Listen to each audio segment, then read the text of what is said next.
빛이 있으라라는 제목으로 오늘 함께 말씀 나누겠습니다. 성경의 첫 구절은 태초에 하나님이 천지를 창조하시니라라는 선언으로 시작이 됩니다. 그런데 바로 이어서 2절에 하나님이 창조하신 이 천지의 상황을 이렇게 서술하고 있습니다. 땅이 혼돈하고 공허하며 흑암이 깊음 위에 있고 하나님의 영은 수면 위에 운행하시니라. 하나님이 창조하신 이 땅에 혼돈과 공허 그리고 깊은 흑암이 있었음을 서술하고 있습니다. 제가 이 말씀을 묵상을 하다가 아니 하나님이 창조하신 이 땅에 혼돈이 있을 수 있을까라는 질문을 저 자신에게 스스로 던졌습니다. 어떻게 하나님이 창조하신 땅에 공허함과 흑암이 존재할 수 있는가? 선지자 이사야는 태초에 하나님이 창조하신 땅이 지금 창세기 1장 2절이 묘사하는 상태로 창조되지 않았다라는 사실을 분명하게 선언하고 있습니다. 이사야서 45장 18절의 말씀이죠. 대저 여호와께서 이같이 말씀하시되 하늘을 창조하시니 그는 하나님이시니 그가 땅을 지으시고 그것을 만드셨으며 그것을 견고하게 하시되 혼돈하게 창조하지 아니하시고 사람이 거주하게 그것을 지으셨나니. 그러니까 하나님이 태초에 창조하신 천지는 혼돈하게 창조하시지 않았다, 이렇게 분명히 말씀하고 있습니다. 여기서 창세기 1장 2절에서 땅이 혼돈하고 공허하며, 이걸 영어 성경에는 was로 되어 있습니다. 과거형. 땅이 혼돈했고 공허했다라고 영어 성경에 기록이 되어 있고요. 히브리어 원어를 보면 하야타라는 단어인데 혼돈하고 공허하며를 어떻게 원어에는 기록이 되어 있냐면 was가 아니라 became으로 되어 있습니다. became의 의미. 그러니까 이 하야타라는 단어가 그냥 단순한 과거형이 아니라 became이라는 의미를 지니고 있는 단어예요. 그러니까 엄밀하게 따지면 공허했고가 아니라 공허하게 되었고, 혼돈했고가 아니라 혼돈하게 되었고, became이다라는 거. became.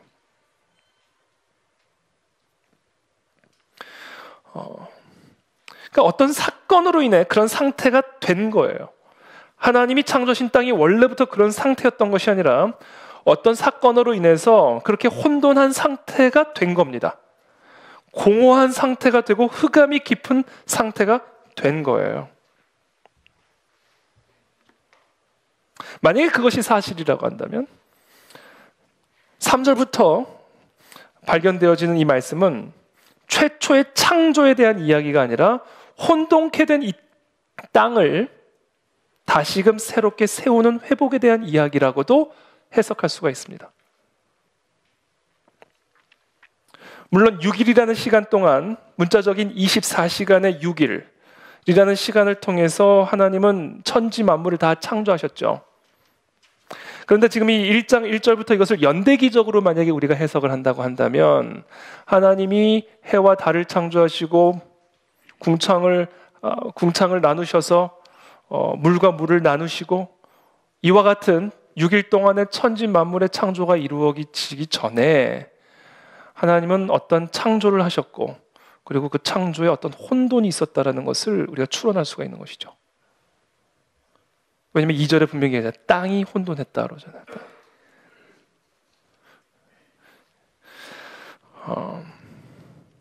그러니까 우리는 오늘 이 본문 말씀을 여러 가지 해석이 가능하고 또 묵상이 가능합니다만, 저는 이번 한 주간 이 말씀을 그동안 제가 묵상하고 그동안 제가 생각했던 말씀과는 조금 다르게 한번 묵상을 해봤습니다. 새로운 시작의 선언인 것이죠. 하나님이 창조하신 이 천지가 어떤 사건으로 인하여 혼돈하게 되었고, 공허하게 되었고, 흑암이 깊은 가운데 되었고, 그런 혼돈과 공허함과 흑암 가운데 하나님이 이르신 거예요. 빛이 있으라. 새로운 창조의 시작인 것이죠. 회복의 시작인 것이고요. 부활의 시작이 되는 것입니다. 그러므로 오늘 우리가 함께 읽은 이 본문 말씀은 3절에 하나님이 이르시되 빛이 있으라 하시니 빛이 있었다라는 이와 같은 선언은 새로운 출발의 선언입니다. 새로운 시작의 선언입니다. 회복과 부활의 선언입니다.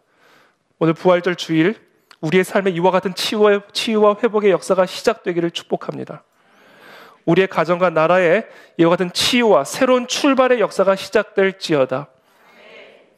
이것이 오늘 하나님이 이 3절 말씀을 통해서 우리에게 말씀하고 계시는 선언이에요. 빛이 있으라.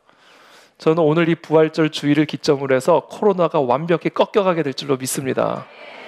우리의 모든 위축되고 정말 우리로 하여금 주저앉게 만들었던 이 모든 것들로부터 이제는 새로운 하나님의 회복의 역사가 시작될 줄로 믿습니다. 창세기 1장은 우리가 지난주에 나눈 것처럼 태초에 하나님이 천지를 창조하시니라 창조의 이야기로 시작하고요. 창세기 1장 2절에 타락의 이야기로 이어지게 되고요. 이렇게 혼돈하게 되고 공허하게 되고 흑암이 깊은 타락한 이 천지 가운데 하나님이 다시금 새롭게 재창조하는 회복의 이야기를 담고 있어요. 그러니까 성경을 시작하는 이 짧은 첫 세 절, 1절, 2절, 2, 3절 이 본문을 통해서요, 이 창세기 기자는 성경 전체가 담고 있는 성경의 가장 본질적인 DNA를 이 세 구절에 다 담아놓은 거예요. 창조, 타락, 구속.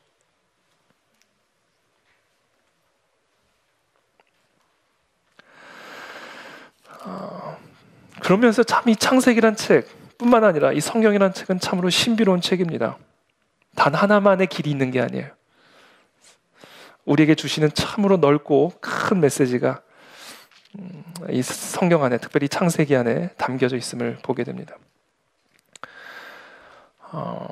자, 창세기 1장 1절에 태초에 하나님이 천지를 창조하시니라. 그런데 하나님이 창조하시고 통치하신 이 땅에 혼돈이 들어왔어요. 공허와 흑암이 지배하기 시작했습니다. 어떻게 이런 일이 일어날 수 있었을까요? 도대체 1절에서 2절로 넘어오는 그 순간 무슨 일이 일어난 것일까요?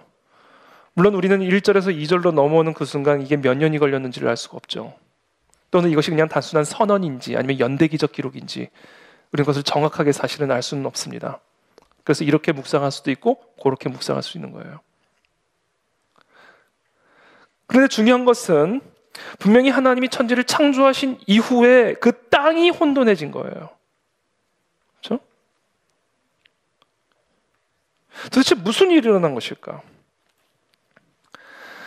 우리는 그 사실을 창세기 3장 1절을 통해서 엿볼 수가 있어요. 창세기 3장 1절에 그런데 뱀은 여호와 하나님이 지으신 들짐승 중에 가장 간교하니라. 그런데 이 뱀은 뭐였냐? 이 뱀의 정체가 누구냐? 계시록 20장 2절에 보면 이렇게 기록합니다. 용을 잡으니 곧 옛 뱀이요 마귀요 사탄이라. 그러니까 태초에 하나님이 천지를 창조하셨을 때는요, 태초에 하나님이 천지를 창조하셨을 때는 그 땅에 하나님 말고 또 다른 영적 실체가 있었어요. 그것은 바로 사탄이었습니다. 적어도 창세기 본문에는 창세기 1장부터 이어지는 이 6일 동안의 창조 기사를 보면 여기서 사탄을 창조했다는 이야기는 나오지 않아요. 천사를 창조한 내용도 나오지 않습니다. 만약에 그렇다면 천사나 사탄은 이 6일 동안의 창조 이전에 이미 존재했다고 볼 수도 있는 거예요. 그렇죠?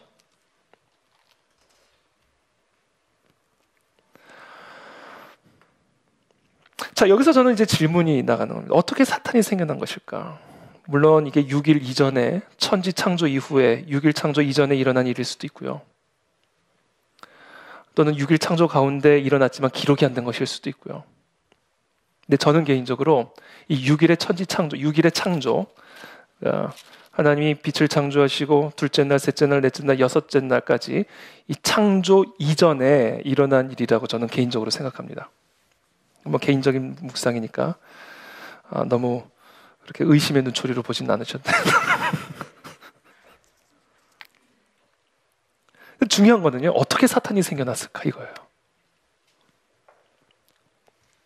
그건 정확하게 알 수 없죠. 성경에 기록이 안 돼 있으니까. 분명한 것은 사탄이 하나님의 피조물이라는 사실이에요.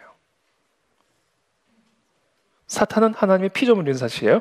자, 창세기 3장 1절에 보면 뱀은 여호와 하나님이 지으신 들짐승 중에 가장 간교했다라고 되어 있어요.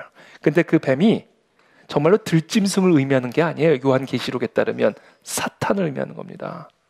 사탄의 비유인 거예요. 그러니까 사탄은 들짐승이 아니라고요.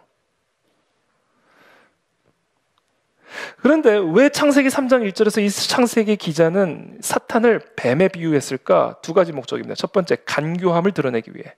이 사탄이 갖고 있는, 이 사탄이라는 영적 실체가 갖고 있는 이 교활함을 강조하기 위해서 뱀이라는 동물을 썼고요. 두 번째, 지으신 들짐승, 즉 지음받았다라는 것을 강조하기 위해 들짐승 중에 하나를 택한 겁니다. 뱀이 들짐승이기 때문이 아니라 들짐승과 같이 지음바되었기 때문이다라는 거예요. 그러니까 사탄은요, 피조물이에요. 하나님의 피조물. 물론 스스로 존재하시는 분은 하나님 외에는 없어요. 그러므로 사탄 역시 언제 어떻게 사탄이 만들어졌는지는 성경에 정확하게 나와 있지는 않지만 하나님의 피조물이라는 사실만큼은 분명합니다. 여기까지 동의하시죠? 자, 그렇다면 하나님은 왜 사탄을 창조하신 것일까? 결론부터 말하자면 하나님은 사탄을 창조하지 않으셨어요. 하나님이 사탄을 창조하신 적이 없습니다. 제가 지금 계속 앞뒤 안 맞는 말 하고 있죠? 조금만 더 기다려주세요. 사탄은 하나님의 피조물이에요. 왜? 스스로 존재하는 분은 하나님 외에는 없으니까. 그러므로 사탄은 하나님의 피조물이에요. 그러나 하나님은 사탄을 만들지 않았어요. 아니, 만들 수가 없어요. 어떻게 하나님 안에서 악을 만들어낼 수가 있겠어요? 어떻게 절대 선에서 절대 악이 나올 수가 있어요? 어떻게 하나님의 창조 아이디어에서 그 악이라고 하는 아이디어가 있을 수가 있겠습니까? 하나님은 악을 창조하실 수가 없습니다. 하나님은 사탄을 창조하실 수가 없어요. 하나님이 창조한 피조물이 그렇게 된 거예요. 하나님이 창조하신 그 선하신 그 영적 피조물이 그렇게 became 된 거다라는 거예요.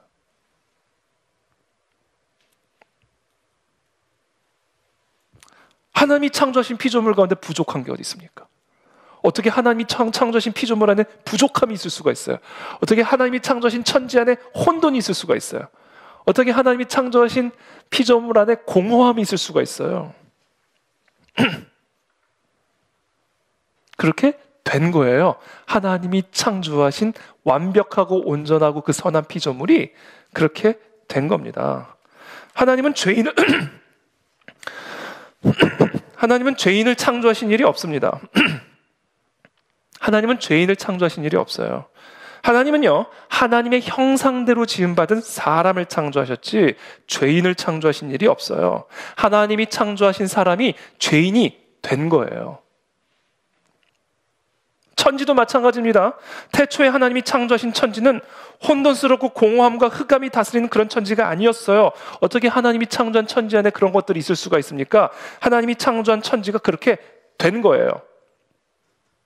이 세상의 물리적인 피조물이든 아니면 사탄과 같은 영적인 피조물이든 또는 하나님의 형상대로 지음받은 사람이든 태초에 하나님에 의하여 이 세상에 존재하게 된 모든 것은 본래 그런 모습으로 만들어진 게 아니에요. 그렇게 된 거예요. 우리는 그걸 타락이라고 부릅니다. 타락. 하나님이 창조하신 그 선한 천사가 타락을 한 거예요. 하나님이 창조하신 하나님의 형상대로 지음받은 하나님의 백성이 타락한 거예요. 하나님이 창조하신 이 완전하고 온전한 하나님의 나라가 이 세상이 타락한 거예요. 그래서 혼돈하게 되었고 공허하게 되었고 흑암이 깊은 가운데 거하게 된 것입니다. 자, 이 천지 만물의 타락은 무엇으로부터 시작이 되었는가? 사람의 타락으로부터 시작이 되었어요. 사람에게 천지를 위임하셨거든요. 생육하고 정복하고 다스리라. 그래서 하나님이 형상대로 지음받은 사람을 두시고 다스려라 그랬어요. 그러므로 이 천지 만물이 타락하게 된 이유는 사람의 타락 때문에 그래요. 자, 그러면 사람은 왜 타락하게 되었어요? 사탄의 타락 때문에 사람이 타락하게 된 거예요.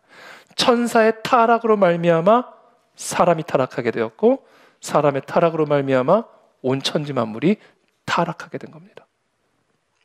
이 모든 타락의 시작은 누구에게서부터 시작이 됐다고요? 사탄, 천사의 타락에서부터 시작이 된 거예요. 그래서 저는 모르기는 하지만 저는 이 1절과 2절 사이에서 천사의 타락이 일어나지 않았을까?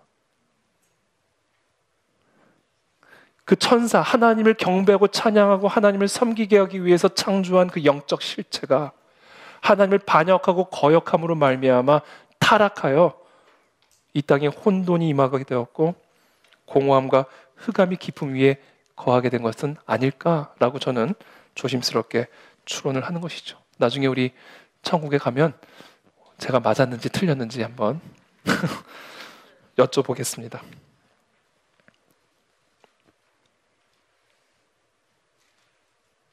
저는 그 근거를, 아주 근거 없는 이야기가 아니에요. 저는 그 근거를 3장에서 찾습니다. 창세기 3장. 3장에 보면 이 땅에 죄가 들어오게 된 출발점을 보여주고 있죠. 죄송합니다. 바로 사탄에 의해 시작이 됐어요. 그렇죠? 사탄이 아담과 하와에게 찾아가 하나님을 거역하게 만들죠. 마치 자신이 그랬던 것처럼. 천사였던 자신이 하나님을 거역하여 사탄이 된 것처럼 하나님의 형상대로 지음받은 사람을 하나님을 거역하게 하여 죄인이 되게 만들어버린 거예요.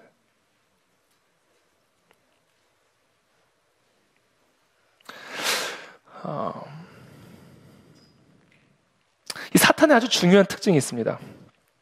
사탄은요, 절대로 혼자 일하지 않아요. 사탄은 사람을 통해서 일합니다.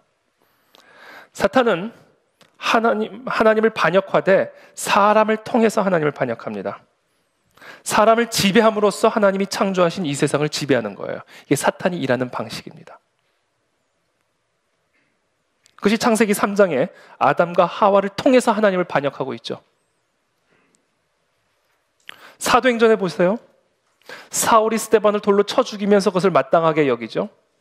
사단이 사울을 통해서 교회를 파괴하고 하나님의 백성들을 죽이고 있는 것이죠.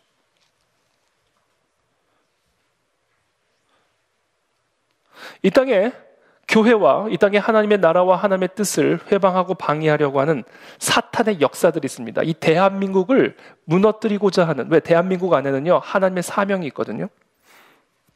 하나님의 놀라운 시대적 사명이 있어요.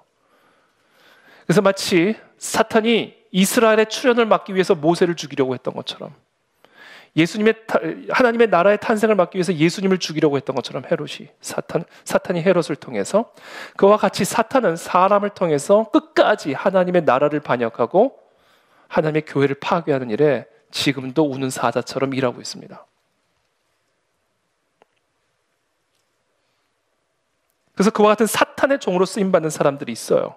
네로처럼, 느부갓네살처럼, 바로처럼, 하만처럼, 가룟 유다처럼, 김정은처럼, 문선명처럼, 또 이만희처럼 사탄의 종이 되어 하나님의 천지를 혼돈하게 하고 공허하게 하고 흑암이 깊음 위에 있도록 만드는 종들이 있다고요. 근데 그들만이 사탄의 종 노릇하는 것이 아닙니다. 우리 모두가 그들과 본질적으로 다를 게 하나도 없어요.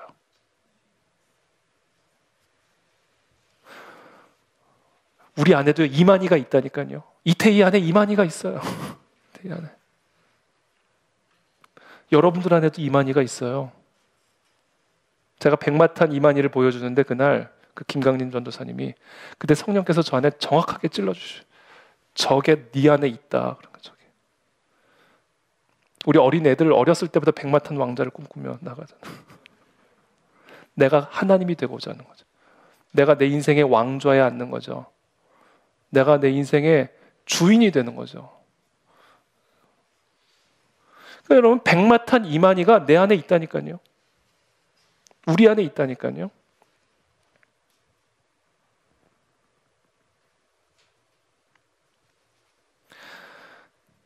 스스로 하나님처럼 되고자 하나님을 거역하고 반역하는 사탄, 하나님을 섬기고 하나님을 예배하기 위해서 창조된 이 영적 피조물이 이제는 자기가 스스로 하나님처럼 되고자 하나님처럼 영광을 받고자 타락해버린 그 사탄이 동일하게 사람을 통해서 그 일을 하잖아요. 창세기 3장에 보면.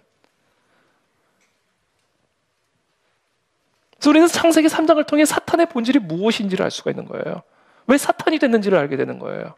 왜 천사가 사탄이 됐는지, 하나님의 형상대로 지음받은 사람이 이렇게 죄인이 된 걸 보니까 사탄이 이래서 사탄이 된 거구나. 사탄의 DNA가 이런 거구나라는 것을 우리가 확인하게 되는 겁니다. 그 사탄의 DNA가 우리 모두 안에 동일하게 존재합니다. 물론 우리가 그렇게 창조된 게 아니에요. 우리가 본래 그런 모습으로 창조된 게 아닙니다. 그런 죄인으로 변질되고 타락해버린 거예요, 우리가.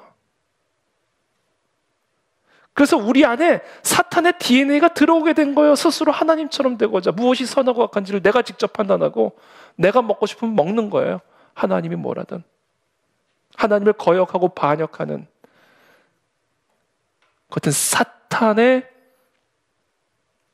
종이 된 존재가 되어버렸다. 성경은 말하잖아요. 너희가 순종하는 것의 종이다.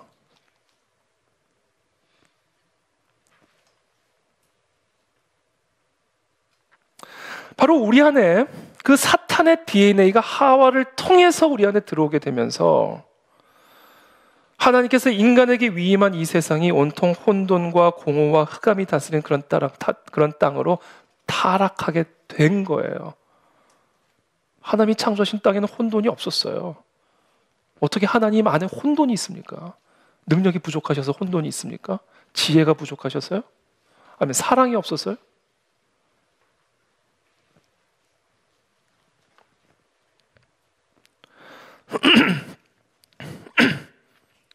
코로나 사태가 터지면서 한 가지 좋은 점이 있어요. 공기가 좋아진 것 같지 않으세요, 여러분? 공기가. 날도 맑아지고 막 외출하고 싶은 막 그런 충동 느껴지지 않으세요? 물론 전 지하에 있어서 잘 모르지만 인간이 활동을 멈추니까요 지구가 깨끗해졌대요. 이 코로나의 역설입니다. 제가 이 코로나의 역설을 묵상하면서 진짜 이 세상을 병들게 만드는 바이러스는 코로나가 아니라 코로 숨쉬고 있는 나다라는 걸 확인했어요. 사람이 바이러스인 거예요, 보니까. 사람이 움직이지만 않고 가만히 있어도 지구가 금방 깨끗해지는 거죠.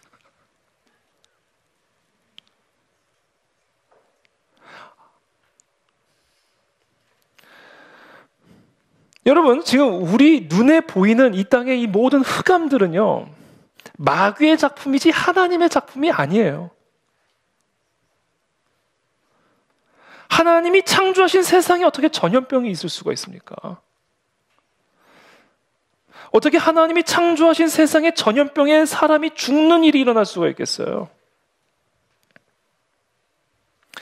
지금 우리가 살아가는 이 세상의 모습은 하나님이 태초에 창조하신 그 본연의 세상의 모습이 아니에요. 그런 면에서 코로나는요, 명백한 마귀의 역사입니다. 헛갈리시죠? 언제는 뭐 하나님의 뜻. 끝까지 들어보셔야 돼요, 오늘은. 다시 한번 말씀드릴게요. 코로나는요, 이거는 명백한 마귀의 역사예요. 전염병이 하나님의 뜻일 리가 없어요. 전염병이 창궐하여 교회 예배가 중단되고 오고 싶어도 지금 온라인으로 들으시는 우리 그 안에 진리의 성도분들이 얼마나 지금 답답해 하시는데요. 부활절 예배도 취소되는 이런 상황이 하나님의 뜻일 수가 없습니다. 어떻게 하나님의 백성이 하나님의 전에 모이지 못하게 만든 이런 상황이 하나님의 뜻일 수가 있어요. 전염병, 음란, 살인, 폭력, 탐욕, 거짓 이 모든 것들은요, 태초에 하나님이 창조하셨을 때는 존재하지 않았던 것들. 이건 명백한 마귀의 역사예요. 근데 동시에 우리가 반드시 기억해야 할 사실이 있어요. 지금 우리가 목격하고 있는 이 코로나 전염병을 비롯한 이 땅의 모든 혼돈과 공허와 흑암은 명백한 마귀의 역사이지만 그 마귀의 역사가 전부가 아니라는 사실이에요. 그 위에 일어나고 있는 또 다른 일이 있다. 그것을 지금 창세기 1장 2절이 우리에게 말씀하고 있는 겁니다. 땅이 혼돈하고 공허하며 흑암이 깊음 위에 있고 하나님의 영은 수면 위에 운행하시니라.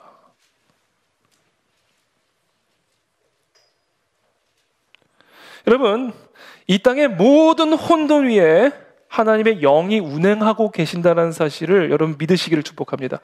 그 선언이에요, 이게 지금. 그것을 우리에게 계시해 주고 계시는 겁니다. 이 영적인 눈을 갖는 것이 믿음이에요. 지금 우리의 삶이 아무리 혼돈스러워 보여도, 지금 우리의 지금 상황이 아무리 공허하고 흑암, 한 치 앞도 볼 수 없는 흑암이라 할지라도 그 위에 하나님의 영이 운행하고 계십니다. 여러분, 폭풍우가 몰아치는 날 혹시 비행기 타보신 적 있으세요? 저 한번 그런 일이 있는데요. 정말 밤은 아니었어요. 거의 초저녁? 폭풍우가 몰아치는 날이었어요. 근데 비행기를 탔어요. 정말 저는 내리고 싶었어요. 너무 무서워서. 폭풍우가 그냥 폭풍우가 아니라 제가 겁이 많은 게 아닌데 그렇게 심했어요, 폭풍우가.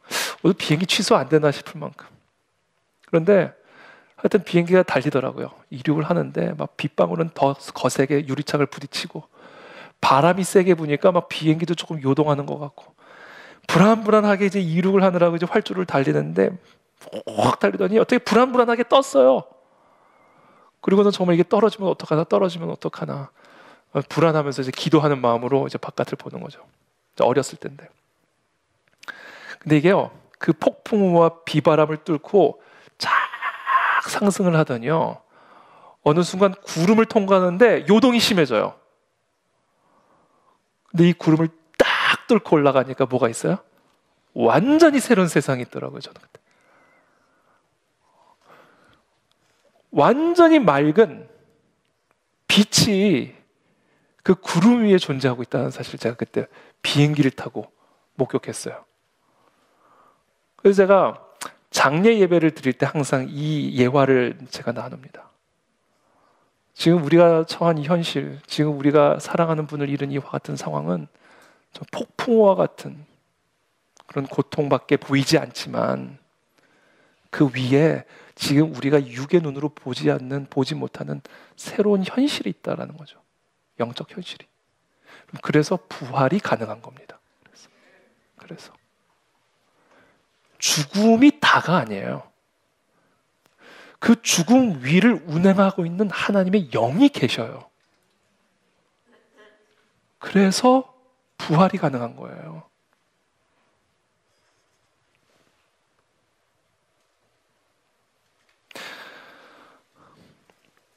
이 땅의 모든 혼돈 위에 그것이 전염병이든 사망이든 기근이든 가난이든 그것이 무엇이든 그것은 하나님이 주신 게 아니고 사탄의 역사고 마귀의 역사입니다. 그러나 설령 그것이 마귀의 역사라 할지라도 그 마귀의 역사 위에 전능하신 천지를 창조하신 그 하나님의 영이 운행하고 계신다는 사실을 여러분 믿음의 눈으로 보시게 되기를 축복합니다. 그때 우리의 심령에 빛이 임하게 되는 거예요. 구름을 뚫고.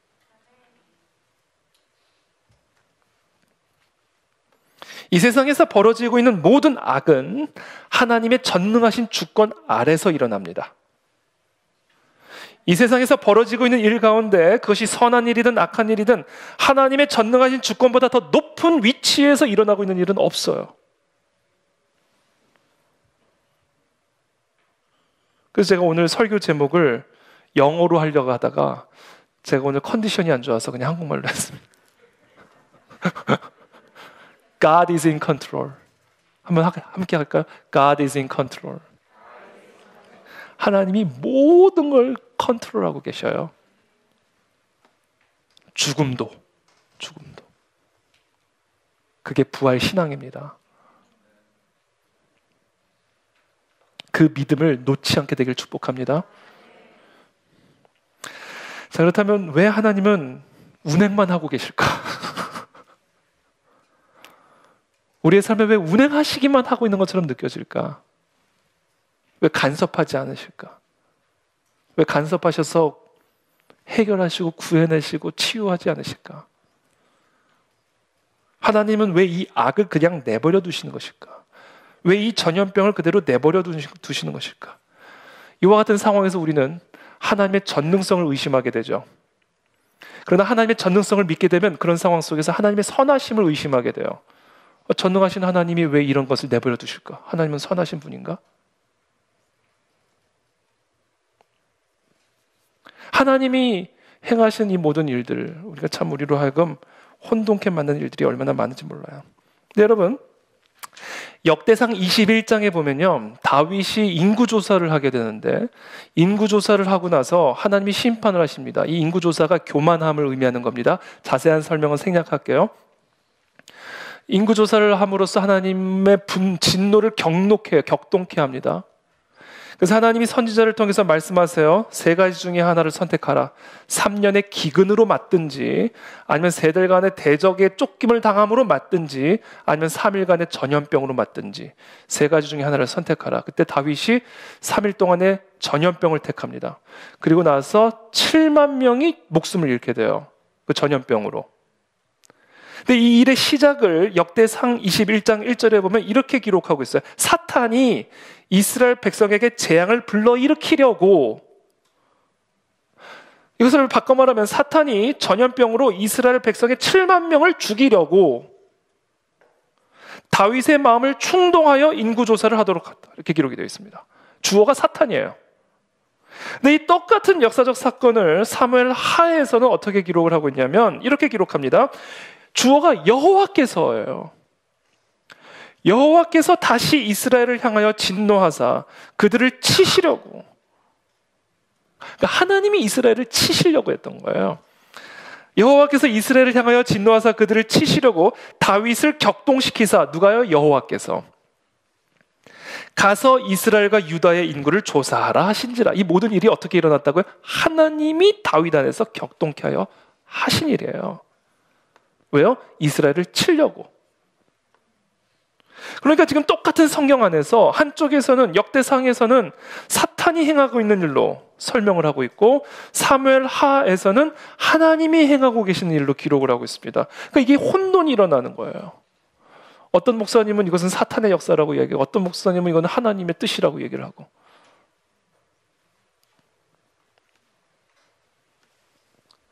사도 바울의 고백도 한번 들어보세요. 사도 바울은 여러 계시를 받은 것이 많았어요. 그래서 이 사람이요, 죄송합니다, 이분이 교만해질 위험이 커요.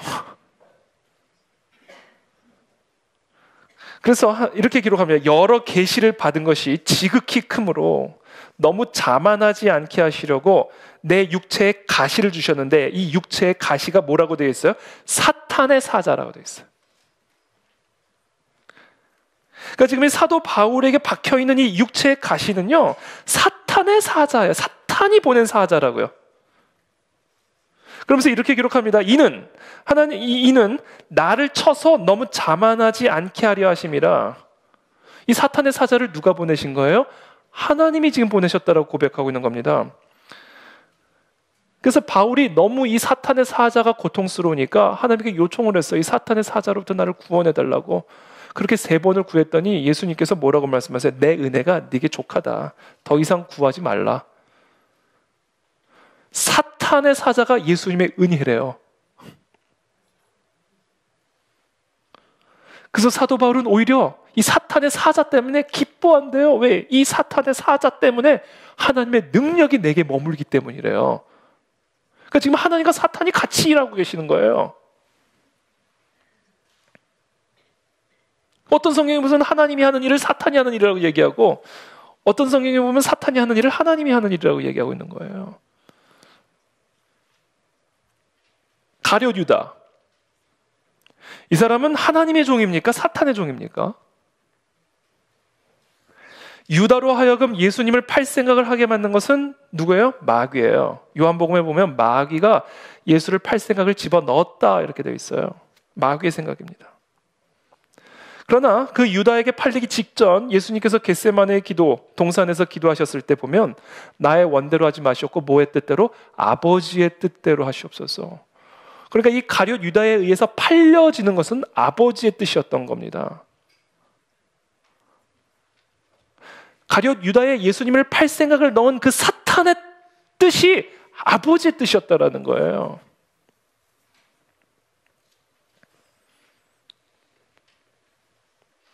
그러니까 유다는 사탄의 뜻을 이루는 사탄의 종이었던 동시에 하나님의 뜻을 이루었던 하나님의 종이기도 했던 겁니다. 도대체 우리는 이 사실을 어떻게 이해하는가? 그것이 오늘 창세기 1장 2절이 우리에게 말씀해주고 있는 거예요. 땅이 혼돈하고 공허하며 흑암이 깊은 가운데 되었지만 하나님이 창조하신 이 완벽한 세상이, 하나님이 창조하신 이 완벽한 인간이 그렇게 되었지만 그 위에 하나님의 영이 운행하고 계신다. 그래서 그 흑암은 그 하나님의 전능하신 주권의 손 아래에서 빛의 재료가 되는 것이고, 이 모든 혼돈은 그 위에서 운행하고 계시는 하나님의 영에 의해 질서의 재료가 되어지는 것이고, 이 땅의 공허함은 그 하나님의 전능하신 주권 아래 열매로 변화되어진다라는 거예요. 그것을 지금 이 창세기 1장 2절이 우리에게 말씀하고 계시는 거예요. 여러분, 우리는 이 땅에서 펼쳐지는 이 혼돈과 공허와 흑암에 대해서 단편적인 답을 찾을 수가 없습니다. 매우 복잡해요. 세상은 복잡합니다. 어떤 이슈를 단순하게 단편적으로 이야기하는 것은 어쩌면 위험한 일이 될 수가 있어요. 그래서 제가 어쩔 때 설교를 할 때도요, 또는 강의를 할 때도요, 어떤 이슈에 대해서 너무 단순하게 이야기를 하면 좀 마음에 좀 답답함이 있을 때가 있어요. 이게 이렇게 단순한 것만은 아닌데 사실. 그렇죠?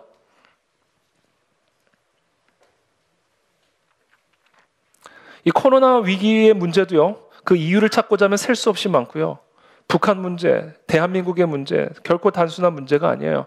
이 땅의 교육 문제, 교회의 문제, 우리 개개인의 삶의 문제, 그건 절대로 단순하게 이야기할 수 있는 문제들이 아닙니다. 매우 복잡하고 어려운 문제들이에요. 그러나 여러분, 그 모든 문제들을, 그리고 그 모든 일들을 따지고 보면 다 마귀의 역사인 거예요.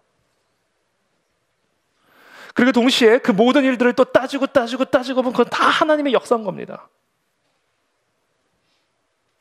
이 땅에서 벌어지고 있는 모든 혼돈과 이 땅에서 벌어지고 있는 모든 흑암은 예외 없이 다 마귀의 역사예요. 마귀 때문에 시작된 일들이에요. 그러나 동시에 그 마귀의 역사 위에 하나님이 운행하고 계시기 때문에 그 모든 일들이 동시에 하나님의 역사인 겁니다.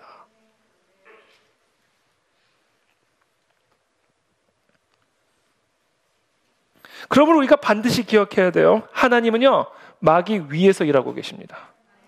우는 사자와 같이 사탄 마귀가 두루 삼킬 자를 찾아다니고 있지만 하나님은 그 위에서 일하고 계셔요.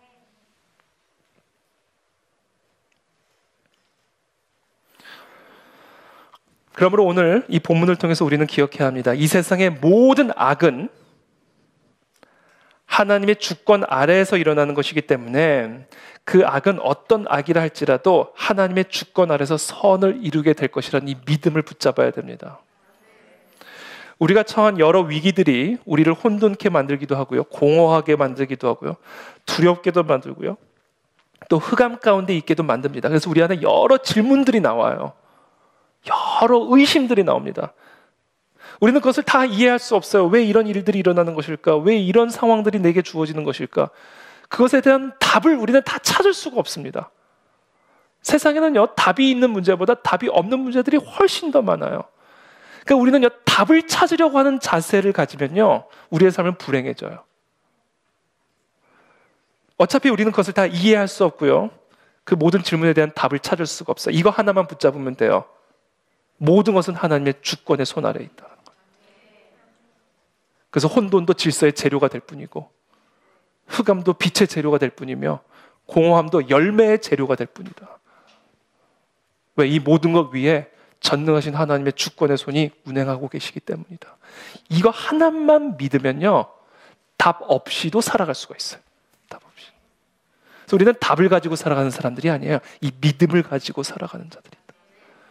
여러분, 저와 여러분들의 삶에 답이 없는, 답을 찾을 수 없는 그런 문제를 가지고 살아가고 계신 분들이 있다면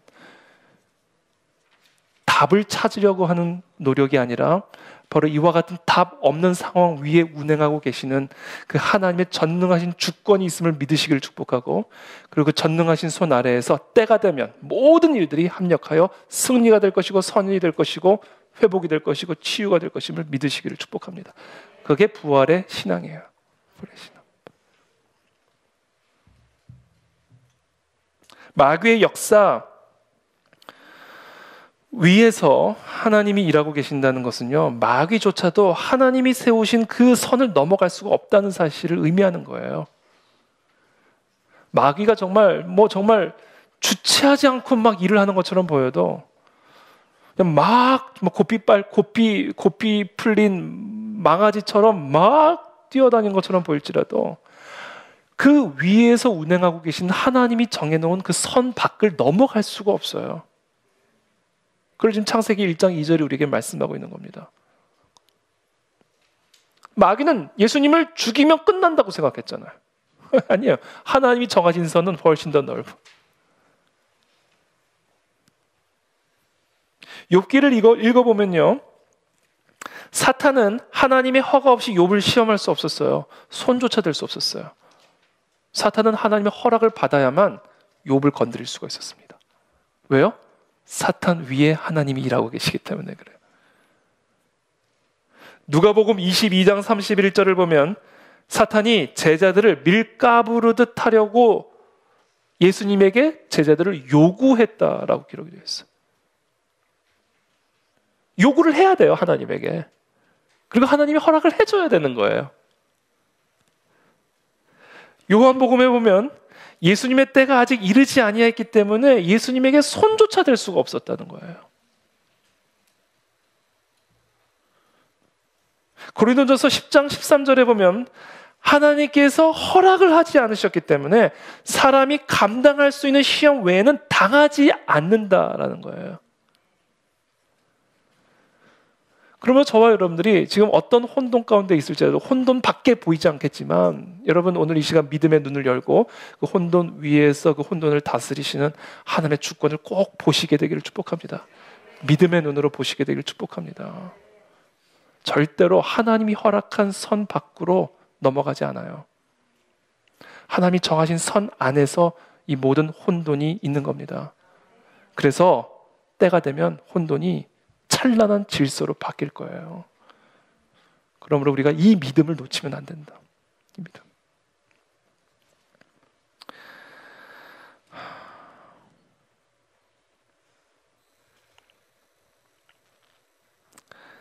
그 믿음을 가지고 있을 때 하나님의 놀라운 창조의 역사가 일어나게 되는데요. 3절에 보면요, 이렇게 얘기를 했습니다.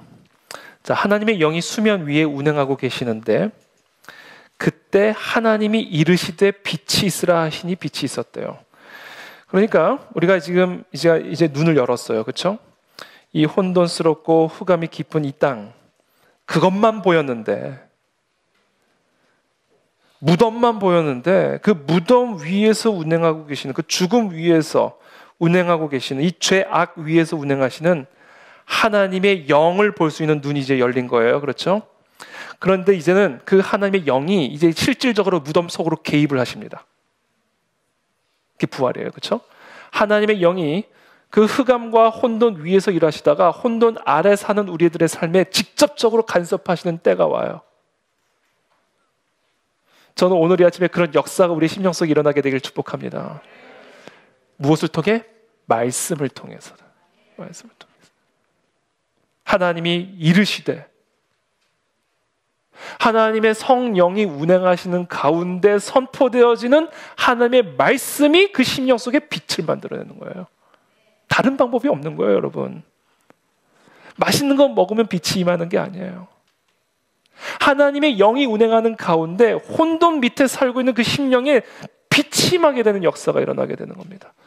그때 치유도 일어나고 부활도 일어나게 되고 그때 부흥도 일어나게 되고 그때 모든 혼돈이 질서로 바뀌어지는 역사가 일어나게 되는 거예요.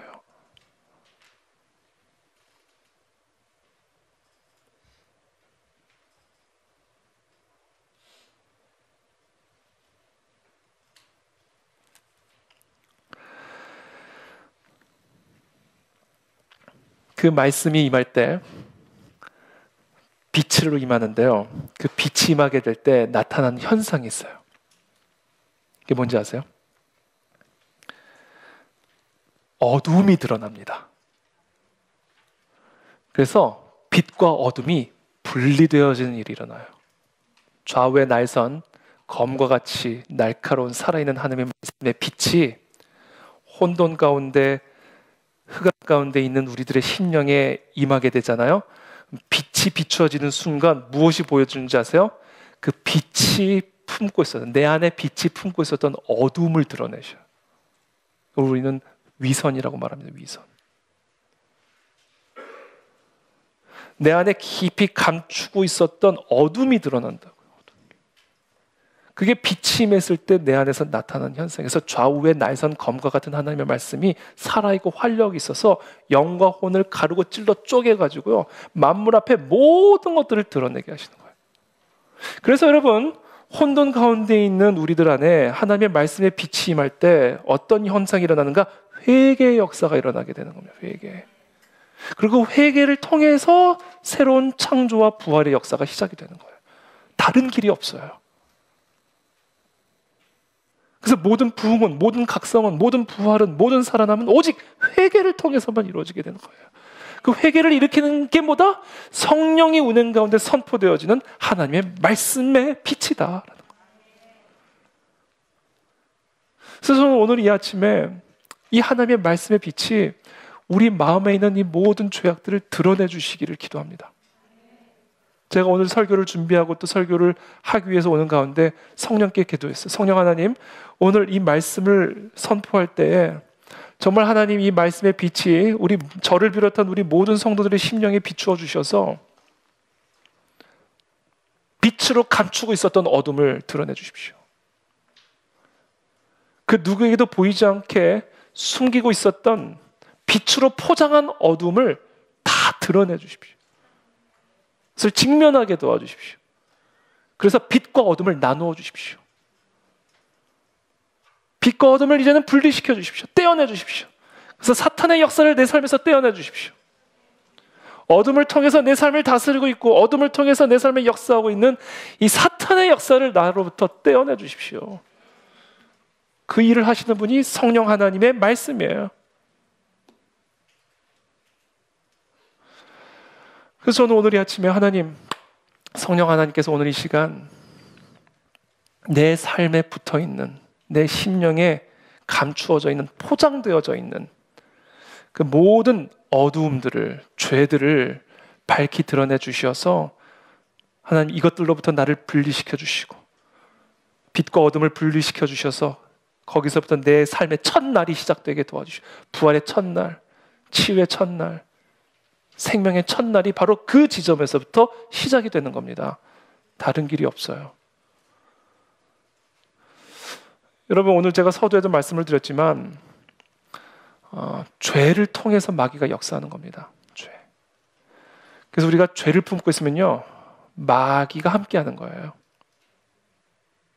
죄는 마귀의 DNA이기 때문에 그래요. 그래서 내 삶에 마귀가 역사하면요, 혼돈이에요. 공허함이에요. 흑암입니다. 왜 그래요? 내 안에 죄가 붙어있고 어둠이 붙어있기 때문에 그것을 통해 마귀가 내 안에서 일하는 거예요.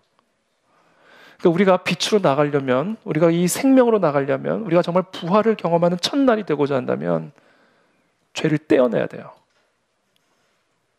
그래서 마귀의 역사를 떼어내야 됩니다. 우리의 삶으로부터, 우리의 가정으로부터, 우리의 나라와 민족으로부터, 이 열방으로부터 이 죄를 떼어내야 돼요. 그 일을 하시는 분이 성령이 운행 가운데 선포되어지는 하나님의 말씀이에요. 그 말씀으로 오신 분이 예수 그리스도입니다. 그 말씀으로 오신 분. 그게 요한복음 1장부터의 내용이에요. 그러니까 우리는 이 말씀을 성령이 운행하는 가운데 우리 가운데 선포되어진 이 말씀의 빛을 통해서 죽음을 이기시고 우리의 모든 죄를 사하신 예수 그리스도의 보혈의 권능을 힘입어 의롭다함을 입게 되는 것이고, 그때 비로소 우리는 진정한 부활의 첫날을 맞이할 수가 있게 되는 거예요. 저는 이 아침에 그래서 우리가 함께 기도하며 나가기를 원합니다. 하나님, 오늘 이 시간 우리의 심령 속에 감추어져 있는 모든 죄들을 드러내 주십시오. 빛의 모양으로 포장하고 있는 어둠들이 드러나게 되기를 원합니다. 오늘 이 시간 성령의 빛으로 내 심령, 내 마음, 내 삶 속에 박혀있는 죄들을 찔러주시기를 원합니다. 그리하여 하나님,